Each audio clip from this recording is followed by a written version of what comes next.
Bonjour, nous sommes les gentilshommes autour de cette table. Salut Connie.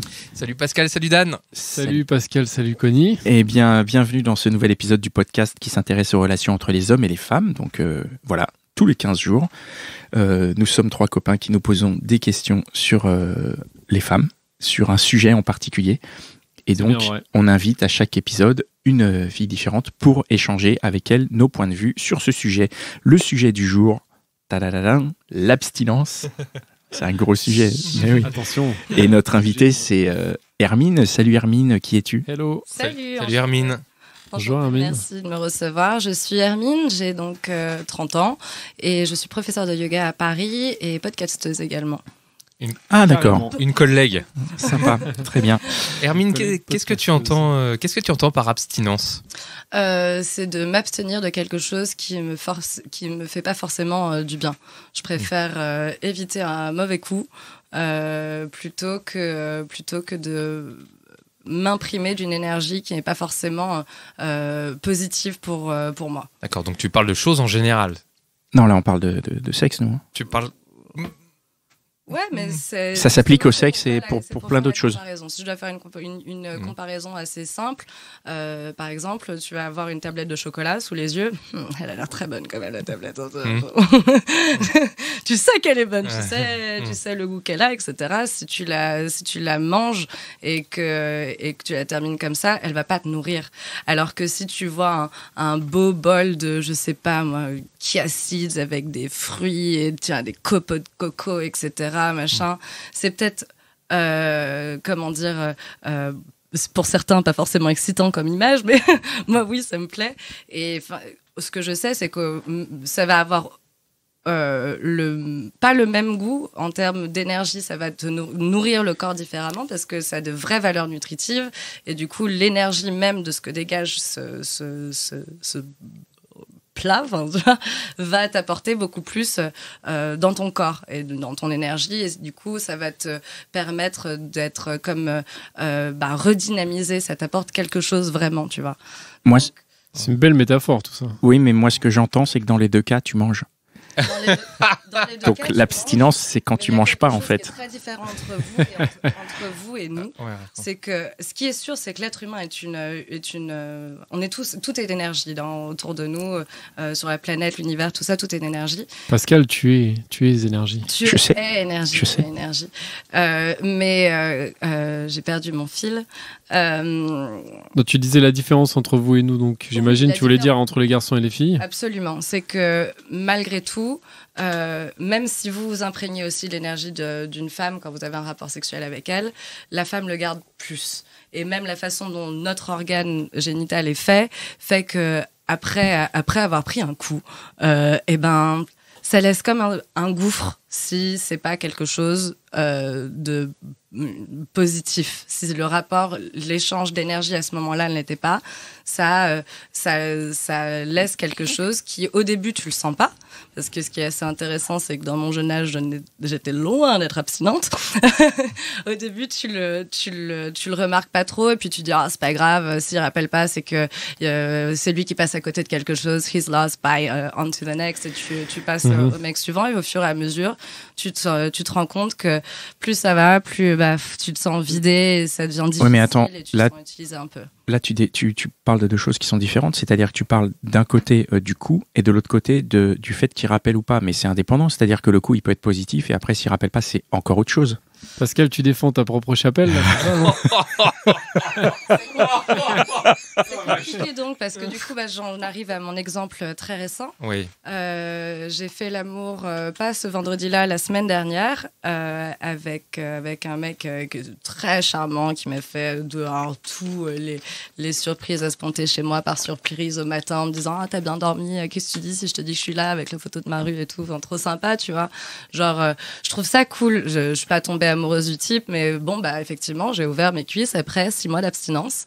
Et effectivement, de me faire ghoster pendant 6 jours derrière, ça n'a pas été cool du tout. Même Ok, si le alors- coup était bien en soi. C'était exceptionnel. Alors, Ça s'est bien passé, il y avait un vrai truc. Il y a Génial. plein de choses. il faut revenir, on va reprendre le début. Ouais. Ce qui nous intéresse, c'est l'abstinence. Moi, j'ai entendu 6 mois d'abstinence. 6 mois d'abstinence. Alors, comment, pourquoi? C'est pas la première fois, il y a eu plus long aussi. Non, alors, du coup, c'était quoi ta période d'abstinence la plus longue? presque un an, ouais. Et alors, pourquoi tu as décidé pendant presque un an d'être abstinente ? Parce que j'avais une aventure depuis près de 2 ans avec quelqu'un que j'aimais beaucoup.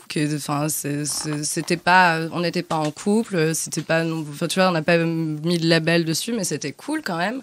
Et jusqu'au jour de mon anniversaire, on a fait la soirée avec tous mes potes qui évidemment savaient que j'avais une histoire avec lui depuis si longtemps. Le mec fait le joli cœur devant ma mère, ma sœur, adorable et tout. On s'embrasse pas de la soirée entière, mais je savais très bien que j'allais terminer avec lui. Et ce qui est très étrange en plus, pour être tout à fait honnête, c'est de partager que dans le Uber, je me disais c'est pas bon, enfin je sais que c'est pas ce que je veux, tu vois, genre je l'ai même pas embrassé, tu vois, c'est chelou cette situation. Et je suis arrivée chez lui et j'ai été me déshabiller dans les toilettes, j'ai été faire pipi, je me suis déshabillée, je suis revenue comme ça et c'est comme si je rentrais dans une motion de c'est normal, c'est ça qui doit se passer, puis après tout ça va faire du bien. Et en fait non, je suis repartie le lendemain un petit peu déçue parce que c'était, pour le coup en plus c'était pas exceptionnel voilà. Et puis derrière je n'ai pas eu de nouvelles encore. C'est quelqu'un qui voyageait beaucoup, mais ça va un peu et au bout d'un moment non, je me rendais compte qu'effectivement c'est quelque chose qui était plus bon pour moi. Et c'est pour ça que pour moi, je me suis dit, il faut que j'évite. Et donc, suite à cette nuit-là, tu t'es dit, j'arrête d'avoir des relations sexuelles, d'une part avec cette personne. J'arrête d'avoir des relations sexuelles tout court. Tant que pendant un moment. Je ne sens pas l'énergie nécessaire à me mettre en confiance pour pouvoir rentrer dans une telle intimité. Et je trouve qu'on a perdu dans notre société complètement le sens du rituel sacré que c'est que de baiser même, tu vois, genre d'échanger tes fluides, ton énergie, tout ce qu'il y a de plus intime avec quelqu'un, quoi. Et pourquoi on a perdu ça ? Mainstream porn. Principalement. Mainstream porn. Alors là, c'est en anglais. Traduire, s'il te plaît. Mainstream porn, c'est les films de cul à portée de main. Selon toi, c'est la raison principale. Principalement, ouais. Alors, tu peux développer un peu ? Tout ça. Il y a eu un vrai changement tout pile sur ma génération avec l'arrivée d'Internet. Ça a bouleversé le secteur du porno qui, à l'époque, était quand même plutôt sympa. Hein, tu vois, c'était la tante, l'oncle, machin. Bon, ça, la tante, l'oncle. C'était plus difficile d'accès, tu veux dire. Non, mais voilà, tu trouvais ça dans des placards. Ah oui, tu veux dire, ouais. Et puis même les images, c'était plutôt, tu vois, des quarantenaires un peu frivoles qui se mettaient des petites claques sympas sur les fesses, quoi. Genre... on est passé à quelque chose de totalement différent. Enfin, je veux dire, il suffit de prendre un téléphone, tu vas sur un site internet et t'as même pas encore cliqué sur rien du tout que t'as déjà vu des trucs horribles, pleurer, un anus écarté grand comme ça. Enfin, clairement, enfin et du coup forcément le sexe qu'on fait, tu vois, normalement, naturellement, il a une empreinte totalement différente maintenant parce que c'est pas valorisé du tout. Parce qu'il est pas comme dans les films, tu veux dire. Non, mais c'est parce que c'est normal. Dis donc, tu vois, genre, c'est bon, tu devrais être contente. En plus, tu vois, genre, je suis descendue, je vois pas de quoi tu te plains, tu vois. Je pense qu'on dévie du sujet.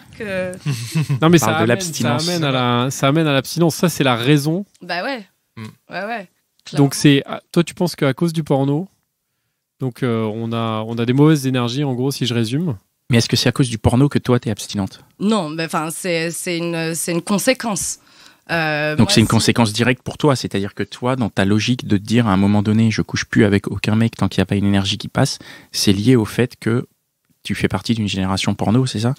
C'est ma génération entière et tu vois, un petit peu lobotomisée, quoi. Ouais, déconnectée de plein de choses. C'est rentré dans notre système comme étant la norme. Il y a tellement de gens même qui se masturbent avec le porno. C'est tellement tabou, tellement tabou.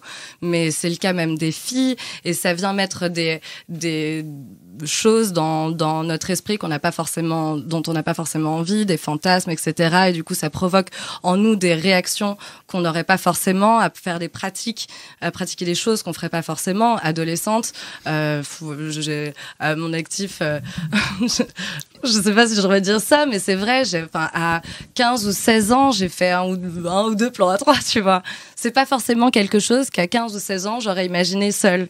Et du coup, effectivement, ça a eu une influence sur ma sexualité, sur celle de toute ma génération, et qui fait qu'aujourd'hui, je me dis... Donc tu te dis stop, et tu dis... Je préfère ne rien faire. Bah ouais. Plutôt que d'être dans ce truc de surconsommation, c'est ça, finalement. J'ai pas envie d'être consommé et swipé. Ouais, tu dis... tu vois, enfin, c'est... Tu dis ça, mais enfin, pour pas être swipé, déjà, faut pas être sur Tinder. Hein. Non, mais c'est une image, justement. Ouais. Pas besoin d'être sur Tinder. Sur Tinder pour te faire swiper, ouais. Non. Et ouais, Pascal. Les mecs, hein, ils te la tu mettent. devrais le savoir. Bon, salut, c'est bon. Ouais, mais c'était pareil avant Tinder et avant le porno. Hein. C'était certainement un peu pareil, mais je trouve que maintenant c'est devenu d'une banalité, mais absolument morbide, je trouve. Je me suis fait donc ghoster comme ça, et puis enfin tu vois, il fallait que je m'y fasse. Il fallait que je m'y fasse, que le fait que ça me fasse de la peine, bah c'est moi qui ai un problème. C'est quoi ton problème? Tu le connais à peine, t'as trop de besoins, c'est trop d'attentes, etc. Enfin, je viens de donner ce que j'ai de plus intime, tu vois, genre. Et puis j'étais en plus dans une vibe où j'étais vraiment ouverte. Ça veut pas dire que j'étais amoureuse de lui, ça veut pas dire que je voulais mettre des labels dessus et tout de suite, tu vois, machin. Mais t'avais envie d'en savoir un peu plus, t'avais envie d'échanger plus longuement, bah quoi. Ouais, on traîne ensemble et puis comme ça, au pire, on met ça, tu vois. Alors attends, pourquoi tu fais pas dans l'autre sens? C'est-à-dire, si tu rencontres quelqu'un avec qui tu as une bonne vibration, ben, tu attends un petit peu et puis tu fais comme ça maintenant? Parfois, pas forcément. Et mais ça se passe comment dans ces fois-là? pas mieux. Ah bah merde alors. J'avais fréquenté quelques fois, on s'était rencontrés il y a longtemps, on se reparle depuis longtemps par message, on s'est revus 2-3 fois avant. Non, parce que c'est horrible ce que j'entends, moi, c'est que j'ai l'impression que tu tombes que sur des mecs qui sont des salauds, quoi. Oui, c'est le problème des jolies filles souvent, c'est que du coup tu dragues un petit peu tout le fond des océans et du coup t'as un petit peu de... Mais là, si tu sens les énergies, peut-être que tu peux aller chercher le bon plancton ou je sais pas, un truc des beaux poissons. J'essaye, tu vois, mais parfois... Le bon poisson. Non, aller pêcher le bon poisson. Je me fais... mais ça m'embête que tu racontes ça parce que je trouve ça... Il y a certainement plein de gars qui t'auraient pas fait ça. Alors, est-ce que t'es tombé sur quelqu'un avec qui ça s'est bien passé? Oh oui, j'ai quand même des belles histoires. J'ai eu de belles histoires d'amour, j'ai eu des belles histoires de plan cul aussi. Hein. Alors, par exemple, t'as dit que t'as eu plusieurs périodes d'abstinence. A priori, il y a une période où ça s'est terminé. Comment t'en es sorti? Non, d'accord, ok. Disons que depuis la première phase longue d'abstinence de 1 an, oui. Du coup j'y avais mis un terme en 2016. Tout ça a commencé en 2014 avec la découverte du yoga, plus ou moins, parce que ça m'a fait prendre du coup conscience de justement mes énergies sexuelles, comment fonctionnent plus les êtres humains, ce qui m'a réveillée un petit peu sur mon propre corps et ça m'a donné beaucoup plus confiance en moi et tu sais, quand on dit toujours aux nanas, il faut s'aimer soi-même d'abord et tout. Ben, j'ai un peu compris ce truc-là, j'ai un peu travaillé là-dessus et tout. J'ai progressé, mais c'est vrai que du coup, c'est simplement beaucoup plus espacé. Par exemple, fin 2017, j'ai eu une aventure fin novembre et puis en mi-décembre. Et puis bon, après, plus rien pendant 6 mois jusque-là. Pendant ces 6 mois-là, c'est toi qui dis « je ne veux rien ». C'est juste, non, moi je veux bien, mais faut que tu sois à la hauteur, quoi, tu vois, un minimum. Et comment tu sélectionnes ça? À la hauteur, pas à la hauteur? Je sais pas, c'est une vibe, tu vois, ça doit être naturel. J'ai pas envie de me poser de questions, mais ce que je veux pas, c'est pouvoir regarder dans les yeux et me dire, lui, il veut mon boule, tu vois. Genre, Donc en fait, tu veux juste un mec qui soit capable de cacher ça. C'est l'impression que m'a donné ce garçon-là, mais maintenant, du coup, avec le ghosting, c'est l'impression qu'il m'a donné parce que c'est-à-dire, il t'a envoyé du rêve et tout, et en fait, une fois qu'il t'a tiré, il faisait un peu le mec mortel, et puis ensuite, il me dit ouais, j'ai pas envie de partir. Bah vas-y, reviens après ton boulot, donc. Pas de nouvelles pendant 6 jours. Et au bout de 6 jours? 6 jours. Des nouvelles depuis. Qu'est-ce qu'il donne comme nouvelles? En fait, je lui ai envoyé une photo que j'ai trouvée rigolote. Je lui ai envoyé une photo avec un fil Snapchat de grimace comme ça et je lui ai écrit juste vu en bas à droite parce qu'il n'a pas répondu à mon dernier message. Et du coup, quand il a ouvert seulement la photo 6 jours plus tard, il m'a répondu genre oups, j'avais oublié d'envoyer mon message, pas quoi, comment ça va? Et c'est un mensonge, évidemment, pour moi, tu vois, genre, c'est évident. Il avait oublié. Non, mais enfin, pour le coup, en plus, je peux le comprendre. C'est-à-dire que aujourd'hui, j'ai pris assez de recul justement sur l'humain, je pense, et sur les différences fondamentales entre les hommes et les femmes qui me permettent de pouvoir comprendre pourquoi est-ce que lui, il a pu avoir besoin de mettre un stop et pourquoi est-ce que lui, il a pu vouloir mettre un peu de distance. Je peux le comprendre totalement. Déjà, je suis un petit peu plus âgée que lui et puis j'ai une énergie certaine, très tout feu, tout flamme, quoi. Donc, je m'embrasse un petit peu. Ça veut pas dire que je vais te priver de ta liberté et que je veux la bague au doigt, parce qu'en plus, j'ai pas du tout envie de me marier jamais de ma vie, mais... Lui, il a un peu pris peur, quoi. Ouais, par ton énergie. On s'est déjà vu 3 fois cette semaine, elle veut déjà que je revienne cet après-midi, ce soir, etc. D'un autre côté, si t'as pas couché pendant 6 mois, lui, il le sait pas. Hein. D'accord, mais est-ce que chez toi, ça, tu vois, est-ce que ça provoque pas un peu de, je sais pas, d'envie et qui fait que t'es pas complètement dans ton état normal et que ça provoquerait des choses qui pourraient lui faire peur? Oui, c'est ce que je dis. Mais du coup, moi, j'ai gardé une retenue pour le coup parce que le problème d'avoir fait ça, c'est que d'avoir pris la distance de cette façon, d'avoir vraiment, je me sentis rejetée, je me sentis pas bien. Tu comprends, le mec, il ouvre même pas le message, ça craint, tu vois, genre c'est pas cool fais pas ça, quoi. Mais 6 jours, ça va, quoi. 6 jours, c'est long. En fait, tu viens juste de sortir de ma chatte, tu vois, genre, sérieux, quoi. 6 jours, c'est long. Quand tu donnes t'envoies plein de messages au réveil, le soir, machin, pendant, je sais pas, 10 jours. Tout dépend par rapport à comment il communiquait avant. Ouais. Bah ouais. Si avant, il communique toutes les 5 minutes et après, parce que toi, t'envoies jamais de message. Donc, en fait, c'est différent. Non, mais je veux dire, par rapport à lui. Non, mais je veux dire, il y a aussi, oui, effectivement, il y a ce côté, t'es toujours, il y a 2 hommes en fait en chaque homme. Il y a celui avant et celui après l'éjaculation. C'est toujours voilà. Un avant et après. Justement là dans cette histoire, vous avez mis 10 jours pour coucher ensemble? Ouais, plus ou moins, c'est ça. Est-ce que tu crois que ça a un lien avec le fait qu'il ait disparu, que tu lui aies pas donné, tu te sois pas donné si vite? Pense à tout ce qu'on s'est dit sur la société pornographique, etc. Tu vois ce que je veux dire? Comment ça? Est-ce que tu veux dire qu'il a trouvé une insight masculine? Si elle s'était donnée plus vite. Eh ben ouais, la question c'est ça. Que tu sous-entends? Si tu t'étais donné plus vite, comment ça se serait passé? Est-ce que tu crois pas que ça a un impact? J'en sais rien, je te pose la question. Si je m'étais donné plus vite, en général, alors sur une étude de marché un petit peu de ma vie, je dirais qu'en général, au contraire, ça va quand même fuir toujours les mecs. Parce qu'ils se disent, si elle se donne à moi comme ça direct, ça va être avec n'importe quel mec et on sait que les hommes n'aiment pas ça. Ils veulent une salope au lit, mais quand même vierge. Après, c'est une généralité quand même. C'est une généralité. C'est vrai. Mais bon, généralement, c'est vrai quand même ce que je dis. C'est une généralité. Donc, généralement, c'est vrai. Moi, qu'est-ce qui s'est passé après ces 6 jours? Après, je veux dire, il y a eu un contact. Enfin, je veux dire, il y a quand même eu un contact. S'il t'avait vraiment ghosté, il aurait même pas répondu au-delà de 6 jours, tu vois. Ouais, donc mais du bon, coup, c'est clairement, ça veut dire, ouais, je reviens pour voir s'il y a moyen de, tu vois, donc juste quelque chose de physique et juste pour la baise, quoi. Okay. Moi, petite question sur la première semaine. Moi, c'est celle-là qui m'intéresse là. Vous n'avez pas couché ensemble parce que tu lui as dit que tu voulais pas? Ou t'étais encore dans une idée d'abstinence pour faire monter le plaisir la tablette de chocolat et tout là? J'étais prête à passer à table, mais tu vois. Mais tu l'as pas fait. Mais pourquoi tu l'as pas fait? Je sais pas, parce que déjà, un jour, on s'est vu dans un lieu public. Mais alors? Et alors? Tu vois. Aux Tuileries, ça fout une sale ambiance. Eh ben, figure-toi qu'aux Tuileries, c'est pas là qu'il y a des endroits en plus où... On va connaître les adresses de Dan. Ah oui, je ne connais pas. Oui, c'est connu. Enfin, en passant. Tu passes de bonne soirée aux Tuileries. Tu lui avais pas dit que tu sortais d'une période d'abstinence? Tu leur dis jamais? Non. C'est quelque chose après d'assez personnel. Parce que ça fait peur aux mecs en général. Bah, ça dépend comment tu le racontes, parce que tu nous as raconté quand même une histoire qui repose sur le bien-être, un bien-être corporel. Donc, s'il y en avait un qui était apte à comprendre ça, peut-être que vous auriez pas les mêmes relations après. Ouais, peut-être. Je sais pas. Je trouve que les mecs se carapatent vraiment pour pas grand-chose. Et du coup, on sait plus trop, tu vois, ce qu'on peut dire, etc.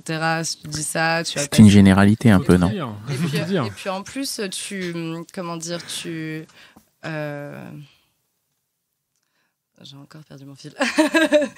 Tu disais que tu savais pas trop comment faire avec les hommes pour pas qu'ils s'en aillent tout de suite, quoi. Pour pas tout leur donner et qu'ils partent avec, que ça soit braquage, quoi. Bah ouais, c'est un petit peu ça. Au final, non, j'ai perdu mon argument, je le retrouve plus. C'est pas grave. C'est bien, c'est con. Tu vas le retrouver après. Est-ce que quand tu es dans une période d'abstinence comme celle d'une période d'1 an d'abstinence, est-ce que le sexe te manque? Bah ouais. Donc est-ce que tu... Mais par contre, c'est un petit peu comme la nourriture aussi, l'appétit vient en mangeant. Et du coup, quand tu te restreins doucement, tu vois, ta libido disparaît C'est pas que ça disparaît totalement, quoique ça peut par période, mais ça va, tu vois, c'est surmontable. Est-ce que tu te masturbes du coup? Carrément, ouais. Mais même quand j'ai des rapports. Mais aussi quand t'en as pas, c'est intéressant parce que du coup tu compenses. C'est important, c'est comme se brosser les dents. Donc, tu le fais 3 fois par jour alors du coup. C'est important. C'est important à savoir. Ouais, une bonne hygiène buccale, c'est très important. Hein. Ah, moi je me brosse les dents au moins 4-5 fois par jour. Hein. Dès que j'ai l'occasion de me brosser les dents.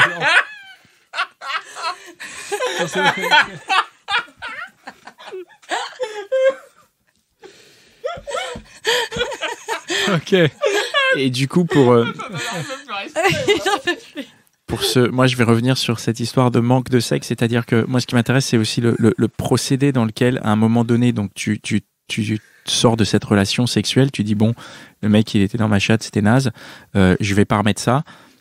Est-ce que c'est quasiment ces mots, hein. Oui, voilà. C'est quasiment ces mots. J'ai bien employé les mots crus parce qu'on a tendance à passer à côté. Moi, je m'adapte, je reprends tes éléments de langage. Et ce que je veux dire, c'est que derrière, est-ce que tu sais pas que tu vas faire 1 an d'abstinence en fait? Tu te dis quoi? Je vais me calmer un moment, je vais arrêter un moment et je me dis j'attends juste d'en avoir envie et je veux pas avoir dans ma tête une arrière-pensée où je me dis il est en train d'en profiter à mort, il s'en fout. En fait, t'es vachement dans le rapport du je veux pas en profiter, c'est-à-dire que si toi t'as envie de sexe avec quelqu'un mais que tu sens que cette personne elle a envie d'autre chose, elle a juste envie de ton boule ou de quoi que ce soit, ça va te freiner, tu vas dire c'est-à-dire que la peur de son envie surmonte ton envie à toi.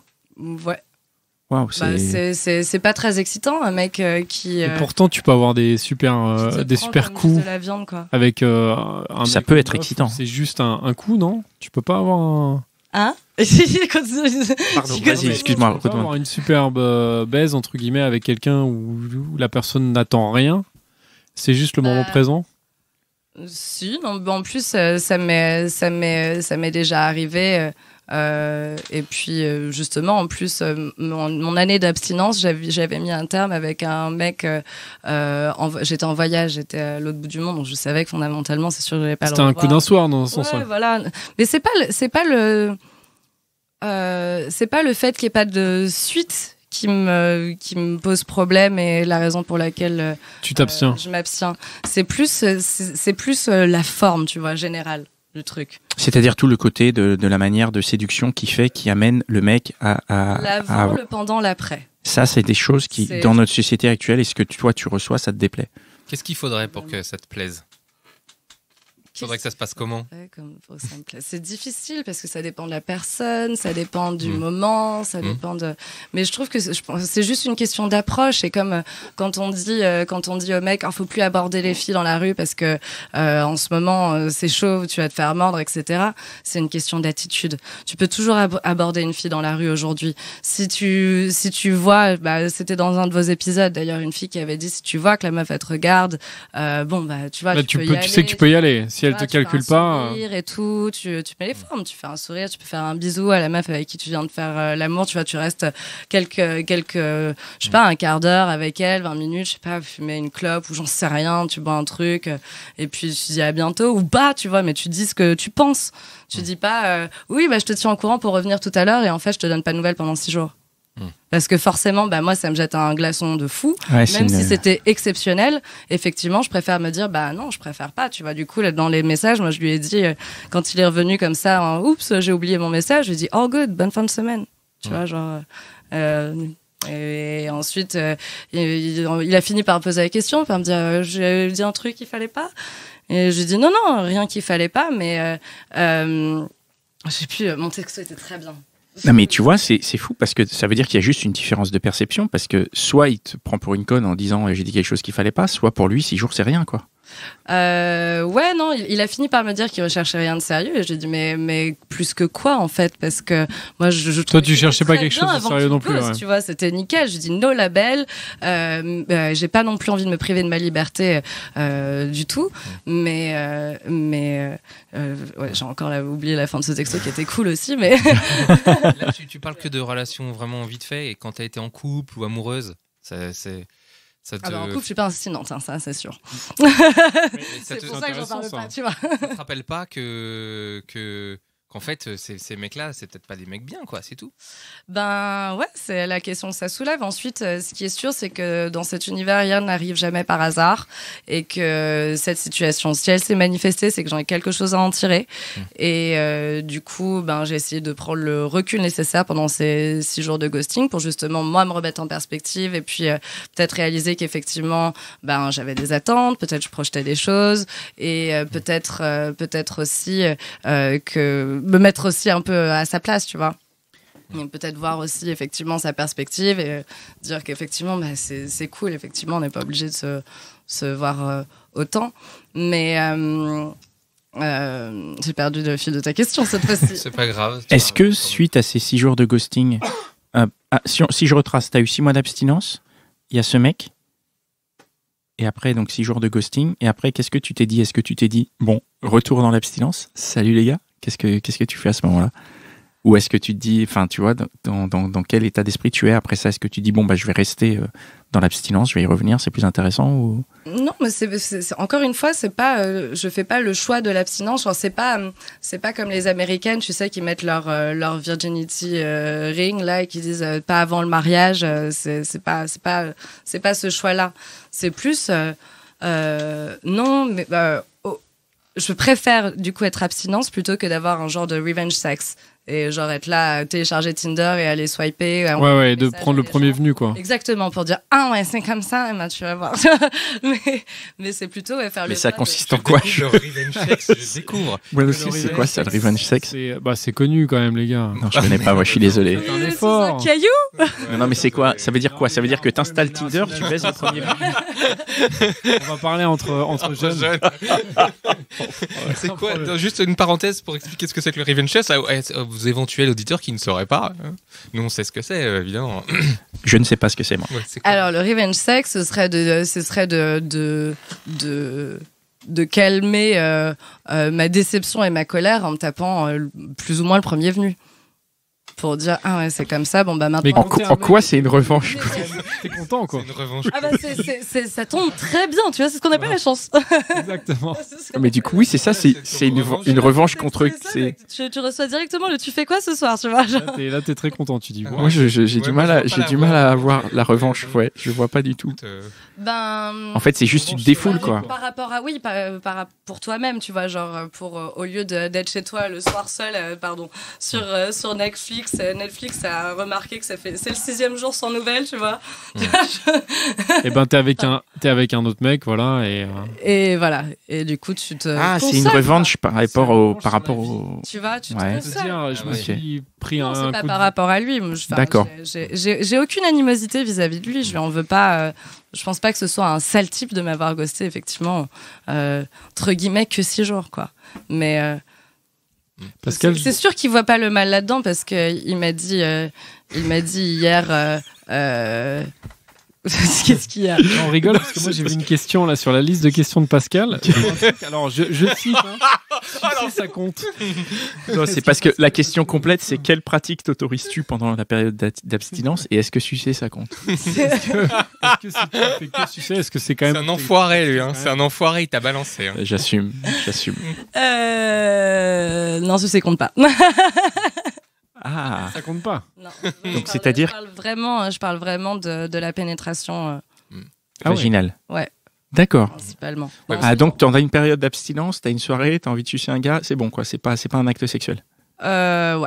Enfin, non, c'est un acte sexuel, mais c'est pas... Ça laisse pas la même empreinte. Le lendemain matin, je me sens pas pareil. Ok. Bah non. Ok, C'est vrai. d'accord. C'est un autre acte, en effet, ça c'est sûr. Ouais, c'est un autre acte, mais c'est pas la même. tu reçois pas l'énergie de la même façon. T'es moins éponge que là, quoi. De toute façon, c'est pas C'est trompé, le on est centre. d'accord. Non, mais c'est intéressant. Moi, je trouve ça beaucoup plus C'est intime. pas quoi. trompé, on est d'accord. Ah, ben, c'est un point de vue. Moi, je trouve ça beaucoup plus intime. Ah, ouais, Juste ouais. pour terminer, tu nous parles d'énergie, tu nous parles de yoga depuis le début, etc. Namasté. Ouais, et pour finir un peu là-dessus, peut-être c'est un peu abstrait, toutes ces choses-là. Tu peux nous dire vraiment en 2 mots, c'est quoi ton parcours par rapport à ça et comment t'en es arrivé à sentir ces choses-là? On l'a tous en nous, c'est juste qu'en grandissant, on est déconnecté de notre spiritualité parce que ça n'arrange personne qu'on ait conscience à quel point nous sommes divins. Mais en fait, moi, je me suis retrouvée faire du yoga à un moment où j'étais au plus bas dans ma vie. J'étais dans une relation toxique terrible qui m'a fait énormément de mal. Et j'étais journaliste fitness, je travaillais pour 20 minutes, j'allais faire des articles comme ça. Et puis un jour, je suis tombée, boum, sur un cours de yoga. Et à ce moment-là, j'ai su, tu vois, comme la jeune fille qui a parlé de Jésus tout à l'heure, pareil, j'ai eu la vision, je savais que ça allait changer ma vie, je savais que c'était ce qu'il fallait que je fasse, qu'il fallait que je partage. Et du coup, en découvrant le yoga et l'infinie connaissance que tu peux avoir grâce à ça, j'ai découvert des notions parce que donc le yoga est composé de 8 racines, 8 branches différentes. Les gens connaissent très bien la 3e seulement, la pratique des postures, donc les trucs incroyables, machin qu'on fait. Et en réalité, il y a avant ça 2 premières branches qui sont les règles d'éthique envers soi-même et les règles d'éthique pour la société. Et l'une d'elles s'appelle donc la Brahmacharya. Et c'est justement ce thème de rétention des énergies sexuelles principalement.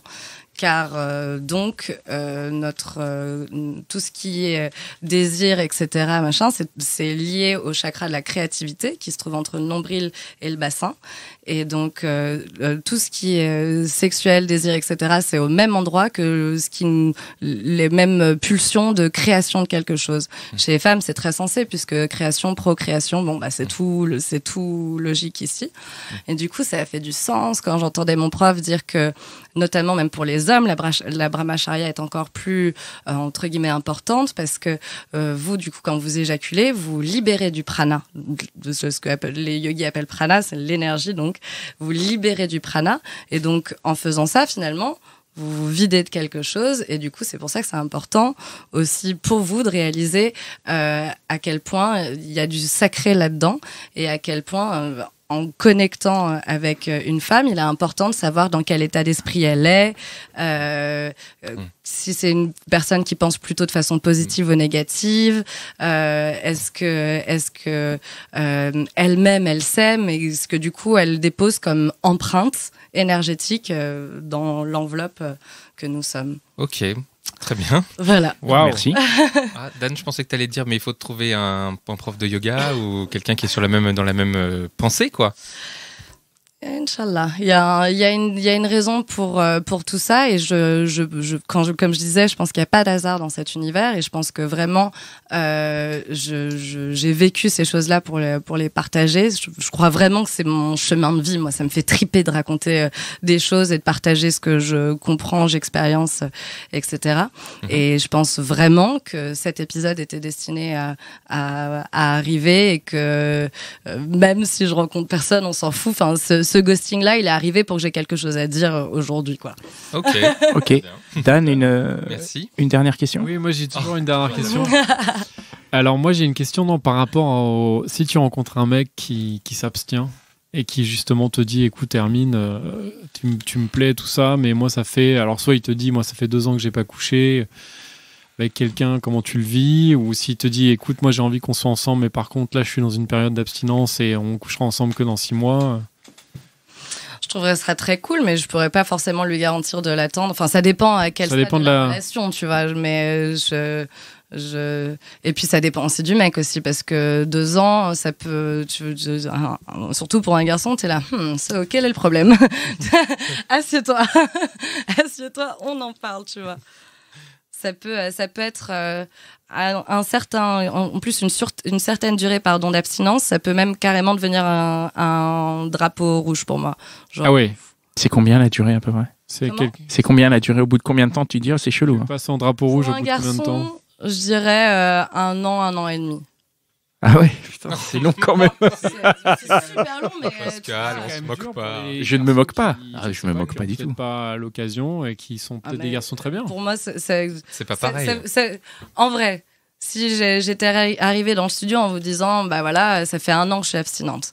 Qu'est-ce que... Ah, moi, je mets pas de drapeau rouge. hein. Il n'y a Pas pas de de drapeau. Ah non, rouge pas du tout. Bah non. Ah non, mais Je te pas demande du tout. pourquoi, moi. Tu mets drapeau vert direct. Ah non, mais je veux dire, je me dis pas qu'elle a un problème. Je me dis que t'as un choix fort et c'est Pourquoi hyper intéressant. En fait, c'est exactement. Mais ah non, pas du Et tout. pour un mec, c'est la même chose dans un sens. Ouais. Bon. Bah, Donc voilà. C'est votre parole. Pas de drapeau rouge. pas de drapeau non, rouge, bah c'est non, un, mais c'est juste, un joli mot de la fin. juste Tout le monde. Juste, ça t'alerte un peu, tu sais, on dit tout le temps aussi, pareil aussi, les trentenaires, les mecs à 30 ans, soit ils sont mariés, soit ils sont gays, il y en a pas de bons, tu vois, sur le marché. Après, il y a forcément des exceptions. Il y a des mecs de 30 ans qui sont encore puceaux. Non, mais bien sûr, mais Il y a ce que des je veux dire- exceptions, ce que je veux quoi. dire par là, c'est que du coup, on rigole entre filles à dire, ouais, 30 ans, si t'es célibataire comme ça et beau gosse, tu viens sur dossier, tu vois, genre, il faut des recommandations et tout. Et du coup, si t'arrives donc avec plus de 1 an et demi d'abstinence, t'es un peu genre, comment ça se fait que ça marche, tu vois, genre, qu'est-ce que c'est, tu vois. Un mec faut- qui a refusé. déjà- Explique-moi. Ouais, ouais. Peut-être Explique-moi. quelqu'un qui est Il y a une hyper raison. timide. Tu me dis Déjà- que tu reviens, Dan. tu me dis que tu reviens L'abstinence, d'Inde. c'est qu'il a choisi de pas le faire. Ouais. C'est ça le truc. C'est-à-dire que pendant un Ça dépend. Attends, il y en a. Non, non, Peut-être que tu Ah vois. non. C'est vrai. bah, il est peut-être juste Regarde hyper Jean-Claude Duss. timide. Tu vois, voilà. Mais c'est ça. Jean-Claude Regarde Duss, Jean-Claude Jean-Claude Duss. Duss n'est pas abstinent. Jean-Claude Duss a très envie, mais il n'y arrive Mais pas. moi aussi. Ouais, c'est compliqué. Ouais, c'est compliqué. Parce En que tout cas, Jean-Claude Duss, c'est vrai qu'il est pas abstinent. moi, je tiens juste à dire. Non, mais Jean-Claude Duss, c'était il y a longtemps. C'est Non, mais une c'est- référence de vieux, Dan. En fait, il faut juste recentrer. C'est abstinent au sens, je préfère m'abstenir. C'est ça. Mais c'est ça l'abstinence. C'est Non. quand tu préfères t'abstenir. Oui, mais C'est pas quand tu le subis. Jean-Claude Duss le subit. Il est pas Le abstinent. pauvre. Non. Il pense. Toi, tu. Non, c'est ouais. Moi, je vais juste finir en te disant que les mecs de 40 ans sont bien mieux que les mecs de 30. Donc, Allez. désolé, Dan. Si on, Mais doit faire une petite généralité, c'est celle-là. c'était la généralité de fin. Merci beaucoup C'est la pour. solution, en fait, à tes problèmes. Pour trouver un mec bien, il faut Va vers un peu plus dans les le cas. cheveu blanc. Ah ouais. Merci beaucoup. C'est ce que tout le monde dit apparemment. Ouais. Heureusement, c'est pas ce que j'attire en ce moment. Merci Mitch. Merci les gars pour cet épisode. Merci à Binge Audio, toute l'équipe qui nous soutient, qui nous supporte, qui nous diffuse. Merci Hermine d'être venue. Tu Avec as plaisir. dit au début de l'épisode que tu avais un podcast. Est-ce que tu veux nous en parler vite fait du coup? C'est un podcast de quoi? Carrément, ça s'appelle Time to Bloom parce que c'est le process donc de l'épanouissement qui m'intéresse. Moi, j'ai envie de planter la graine dans les esprits des gens, de reconnecter plus avec ce qu'ils ont en eux, leur passion, et ouais, développer un peu plus de relationnel avec justement leur spiritualité, etc. Mais bon, pour ça, Ok. je parle de différents sujets. C'est pas que yogi. Ça s'écoute où? Ça s'écoute sur iTunes et Time to Bloom. Yes. Ok, et ben super. Merci beaucoup. Merci, À Armin. bientôt. Au revoir. Bientôt. Merci Ciao. beaucoup.